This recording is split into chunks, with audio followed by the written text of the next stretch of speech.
My name is Joe Hugga. My dad is staying in Neptune, and he taught me to carve when I was about 13 or so years old. Um, yeah, he ended up teaching me, and at a young age, and I think I carved my first walking stick. Then with him, sat down with him, went through the steps of carving out a face in the walking sticks, which are made of poplar or popple. When I first started to carve, of course you have to learn how to sharpen your knife, and I didn't really grow as a carver until I was able to sharpen my own knives, because I'd have to have my dad do it all the time. So it's a big part of carving. You can't carve unless you have a sharp knife, and you have to learn those techniques once you do have a sharp knife to use it in a manner of where you're not gonna be cutting yourself all the time. So I thought it'd be neat just to try it myself as a carver, just like the snowsnakes. It's been so long since somebody tried carving one of those, and me and my dad was like, yeah, we should just try to do it. We can do it. So we did it, and it was pretty neat to see it work.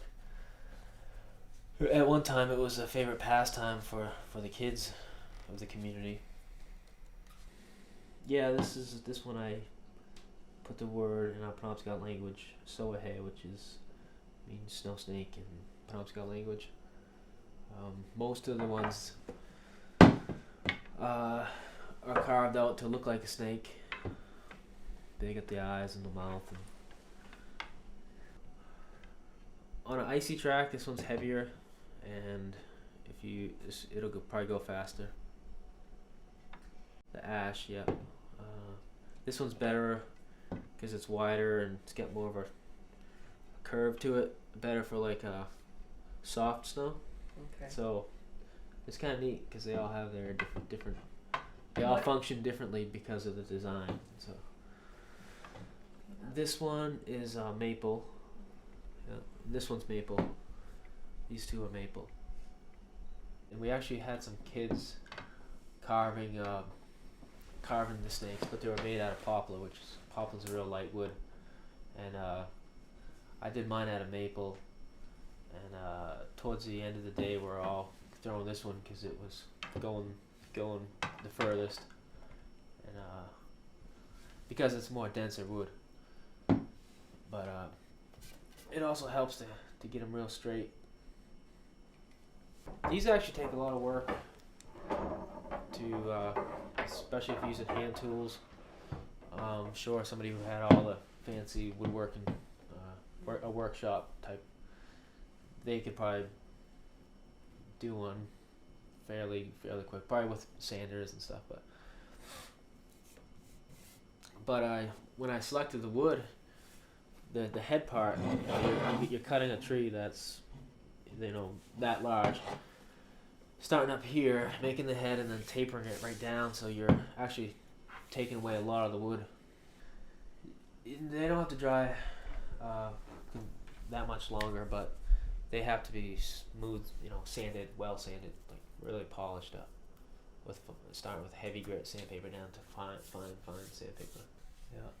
And this is a style you and your father came up with? Yeah, from what we found in our history books. So just an upturned ski shape, a heavier front, and a tapered end. When you make a track and you throw a snake down it, they go pretty far, but it appears that it's alive and wiggling back and forth. Most of the ones that I were making, I wanted to keep just to introduce them to the kids in schools, possibly, and even maybe winter carnivals. So you're really reintroducing the tradition. Yeah, that's what it is. It's reintroduced. You get older and you sort of come back to your roots and want to learn more about traditional ways and stuff like that. But yeah, I think it was great to teach your kids that at the young age, just so they have that, and that they experience that way. They know they can come back if they come back to something.